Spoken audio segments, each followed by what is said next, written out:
Di tahun 1997, Presiden Soeharto mengeluarkan Kepres nomor 3 tahun 97 yang melegalkan miras secara nasional, saudara. Sehingga miras boleh dijual di warung-warung, di market-market di seluruh Indonesia. Resmi. Tahu apa yang terjadi? Setahun kemudian tahun 1998 Soeharto dilengsarkan oleh Allah, saudara. Hati-hati. Orang coba-coba melegalkan miras berarti mereka menantang Allah, saudara. Orang coba-coba melegalkan, meresmikan miras berarti mereka menantang perang melawan Allah. Nabi udah kasih tahu, minuman keras itu dilaknat oleh Allah. Kenapa justru diresmikan dan dilegalkan? 97 diresmikan, saudara, oleh Soeharto. Mei 98. Belum sampai 1 tahun, saudara, Soeharto dilengsarkan oleh Allah.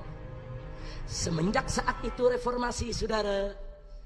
Keputusan Presiden nomor 3 tahun 97 tidak dilaksanakan oleh daerah-daerah. Bahkan pemerintah daerah dari tahun 98 semenjak kita reformasi, mereka berlomba membuat perda-perda yang melarang minuman keras di provinsi masing-masing, saudara. Sampai tahun 2011 360 perda lahir, baik di tingkat 1 maupun di tingkat 2, baik di tingkat provinsi maupun tingkat kabupaten ataupun tingkat kota, saudara. 360 perda yang melarang minuman keras. Bahkan kabar bagusnya lagi, sampai ada 2 kabupaten Kristen di Papua, saudara, melarang minuman keras secara mutlak, sudah. Luar biasa. Bagus tidak? Bagus tidak? Jadi Kepres Pak Harto nggak ada yang pakai, saudara. Nggak ada. Semua melarang minuman keras di berbagai daerah. Di tahun 2012 Presiden SBY ingin menghidupkan kembali Kepres Soeharto, saudara.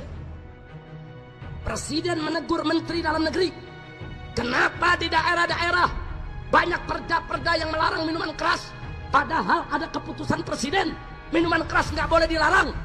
Itu perda-perda bertentangan dengan hukum yang lebih tinggi, bertentangan dengan Kepres. Maka itu diinstruksikan oleh presiden supaya Mendagri menegakkan hukum, jangan membiarkan hukum yang lebih rendah bertentangan dengan hukum yang lebih tinggi, saudara. Gara-gara teguran presiden, Mendagri menyurati seluruh kepala daerah, saudara. Seluruh kepala daerah, gubernur, bupati, wali kota, disurati oleh Mendagri yang isinya seluruh perda yang melarang minuman keras di seluruh wilayah Republik Indonesia harus dibatalkan, harus dicabut, sebab bertentangan dengan Kepres nomor 3 tahun 97, saudara. Luar biasa. Tadinya kita tidak tahu, saudara. Itu surat kan rahasia, kan diberikan kepada gubernur, wali kota, dan bupati, saudara. Tapi alhamdulillah ada beberapa wali kota yang membocorkan dan ada beberapa bupati yang membocorkan. Mereka mengabarkan kepada kita, FPI hati-hati, kami kepala daerah dapat surat harus mencabut itu seluruh perda semua. Kenapa para bupati, para gubernur, dan para wali kota kok memberitahu FPI, saudara? Karena mereka tahu betul sebelum perda-perda itu lahir, kita dorong setiap kepala daerah untuk membuat perda, saudara. Begitu kita tahu, saudara, supaya Anda tahu, begitu kita tahu, saudara, di bulan Juni tahun 2012 kami turunkan ribuan laskar, saudara, mengepung Kementerian Dalam Negeri sampai terjadi insiden, sampai chaos, saudara.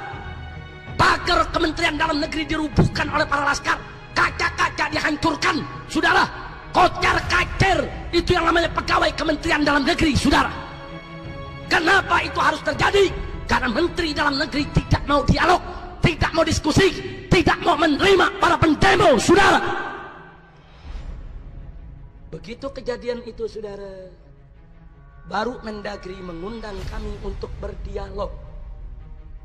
Jadi di Indonesia kelihatannya ribut dulu baru dialog, sudah. Padahal kan kita kalau dialog dulu nggak perlu ribut, betul? Betul? Saya datang ke Kementerian Dalam Negeri, saudara. Saya bawa pengurus-pengurus FPI pusat, Kementerian Dalam Negeri, Pak Menteri membawa dirjen-dirjennya, dan disaksikan oleh putusan dari Mabes Polri maupun Polda Metro, saudara.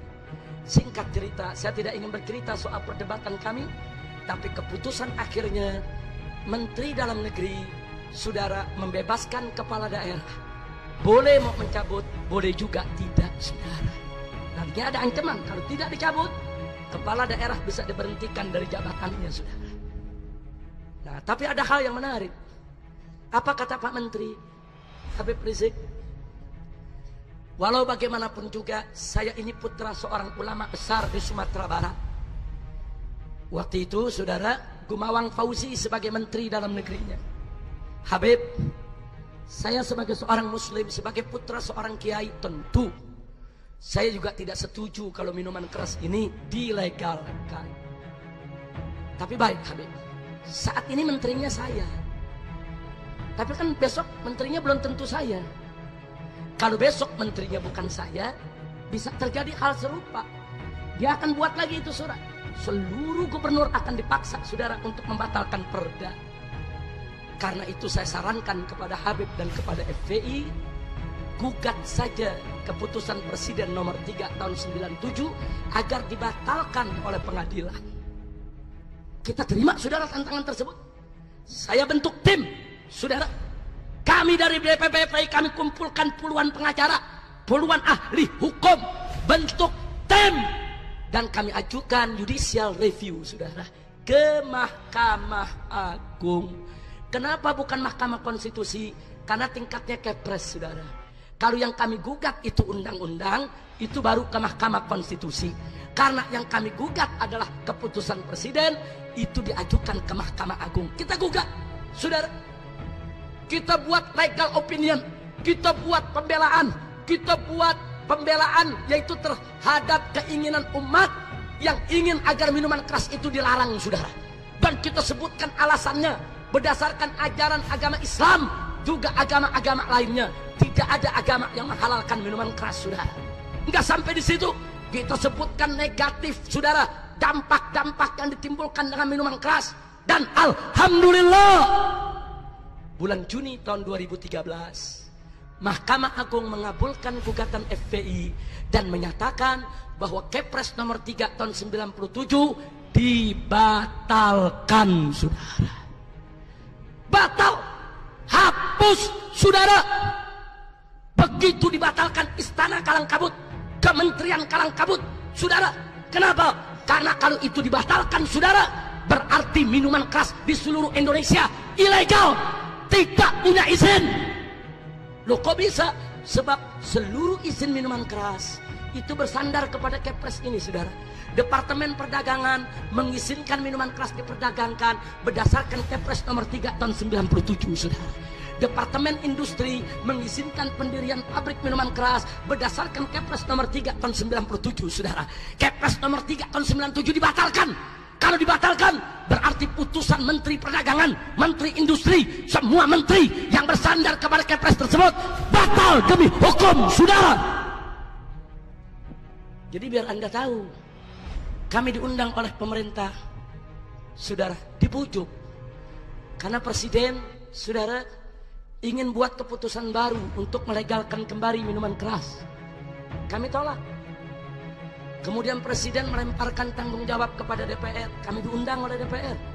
DPR membujuk kami agar FPI, saudara, ikut dalam perumusannya. Kami tolak, saudara.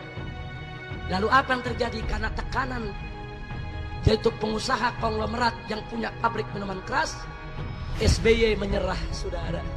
Sebelum dia lengser, saudara, di bulan Desember tahun 2013, SBY mengeluarkan Perpres nomor 74 tahun 2013. Perpres, peraturan Presiden yang isinya sama persis dengan Kepres nomor 3 tahun 97 yang sudah dibatalkan. Cuma bedanya, di Kepres nomor 3 tahun 97, Homer disebut miras, minuman keras. Tapi di Perpres nomor 74 tahun 2013, namanya dirubah menjadi minol, minuman beralkohol. Isinya sama, saudara. kami tolak.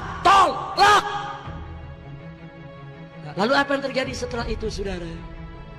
3 bulan yang lalu, saudara, ternyata presiden yang saat ini, Pak Jokowi, ingin lebih meningkatkan status hukum peraturan presiden nomor 74 menjadi undang-undang. Perpres tersebut dikirimkan ke DPR RI untuk dibahas agar DPR RI membuat undang-undang yang melegalkan minuman beralkohol secara nasional di seluruh Indonesia, sudah. Sebulan yang lalu kami diundang ke DPR.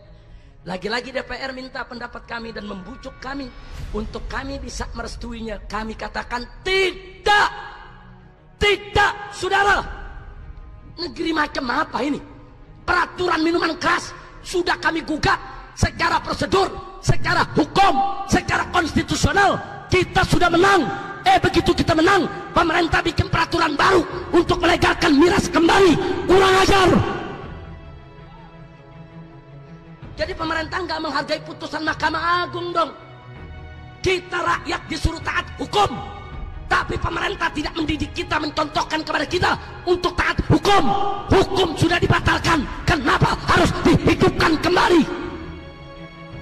Saya tanya, kurang ajar tidak? Jawab yang keempat, kurang ajar tidak? Licik tidak?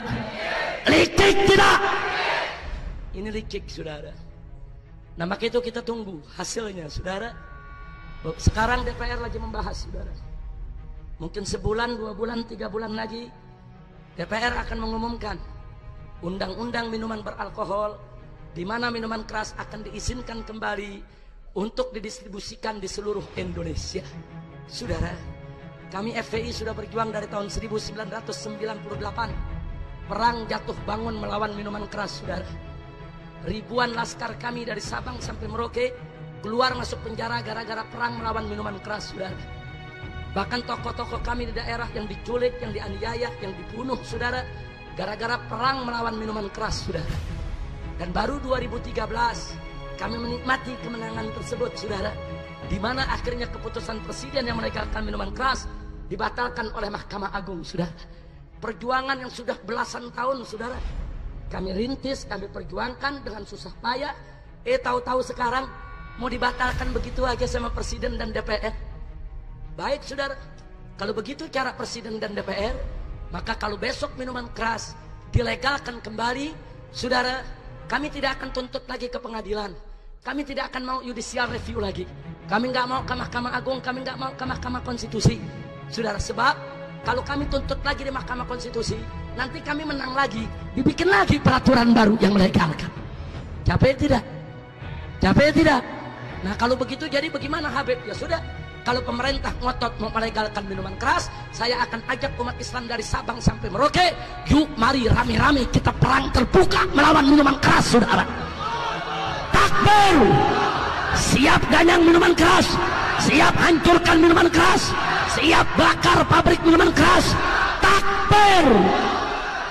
Justru saat ini kami minta kepada pemerintah larang minuman keras. Lalu bagaimana pabrik minuman keras yang sudah ada? Dibina, dididik untuk memproduksi minuman mineral, minuman bervitamin, minuman yang sehat. Bukan pabriknya ditutup, saudara. Bukan alih produksi, alih fungsi dari minuman haram kepada minuman halal, sehingga pekerjanya tidak perlu di PHK, betul? Pabriknya tidak perlu dibakar, betul? Tapi kalau pemerintah ngotot mau melegalkan minuman keras, korban terus berjatuhan. Generasi muda kita perempuannya diperkosa, orang tawuran, orang bunuh-bunuhan, aneka ragam kejahatan gara-gara minuman keras. Maka tidak ada jalan lain, saudara, kecuali yuk kita bangkit bersama, hancurkan minuman keras di mana saja berada, saudara. Takbir! Siap tidak perang lawan minuman keras? Siap perang lawan narkoba? Siap perang lawan ganja? Takbir! Tapi kita jangan emosi dulu saat ini, saudara. Tunggu tanggal mainnya. Jadi kami minta kepada presiden dan kepada DPR RI untuk jangan coba-coba mengeluarkan undang-undang yang mengizinkan minuman keras. Kalau pemerintah izinkan minuman keras, untuk siapa kalian bekerja? Apa untuk melindungi rakyat?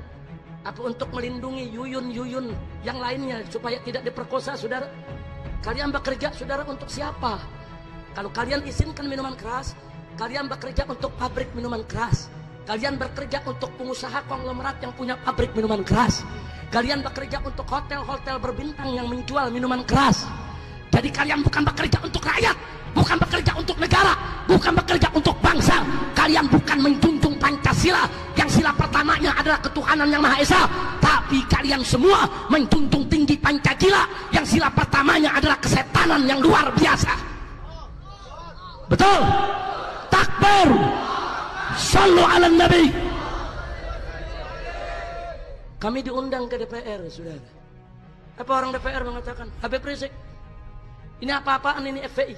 Minta pabrik minuman keras ditutup, minta perjudian dilarang, minta pelacuran nggak boleh dilokalisasi. FPI mesti tahu, kata anggota DPR, ini Indonesia bukan negara Islam. Ini haram, itu haram. Ini nggak boleh, itu nggak boleh. Ini harus dilarang, itu nggak boleh ada. Habib mesti tahu, ini bukan negara Islam. Galak bener tuh orang. Jawab jangan. Jawab jangan. Ya, kita orang Betawi digituin. Ikan bawal buat terong, dijual gue borong. Betul? Kita bilang, tunggu dulu. Tuan-tuan anggota DPR yang terhormat. Tunggu dulu. Tunggu dulu. Ya, Indonesia memang bukan negara Islam. Ya, Indonesia memang bukan negara Islam. Tapi kalian mesti tahu, Indonesia juga bukan negara setan, monyong. Betul? Saya mau tanya, Indonesia negara setan bukan? Indonesia negara setan bukan? Indonesia negara setan bukan? Indonesia adalah negara berdasarkan ketuhanan yang Maha Esa. Baca dalam Muqaddimah Undang-Undang Dasar 1945 dan baca di pasal 29 ayat 1, saudara, bahwa negara Republik Indonesia berdasarkan ketuhanan yang Maha. Ayo semua, Indonesia berdasarkan ketuhanan yang Maha.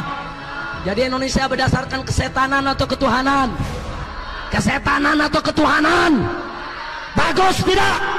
Takbir. Ketuhanan yang Maha Esa. Saya mau tanya semua di sini, siapa itu Tuhan yang Maha Esa? Jawab yang kompak, siapa itu Tuhan yang Maha Esa? Siapa itu Tuhan yang Maha Esa? Kalau Indonesia berdasarkan ketuhanan yang Maha Esa, maka segala pemahaman yang bertentangan dengan nilai-nilai luhur ketuhanan yang Maha Esa harus dilarang di Republik ini, saudara. Seperti pemahaman ateis, pemahaman komunis, pemahaman Marxis, pemahaman Leninisme, pemahaman liberal, pemahaman-pemahaman yang bertentangan dengan nilai luhur ketuhanan yang Maha Esa harus dilarang di Republik ini. Betul? Betul?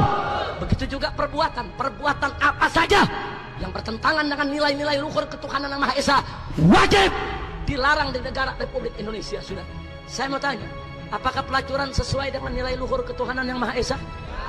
Perjudian, riba, aliran sesat, minuman keras. Karena itu semua itu wajib dilarang. Tidak boleh ada di negara yang berdasarkan ketuhanan yang Maha Esa. Betul? Betul?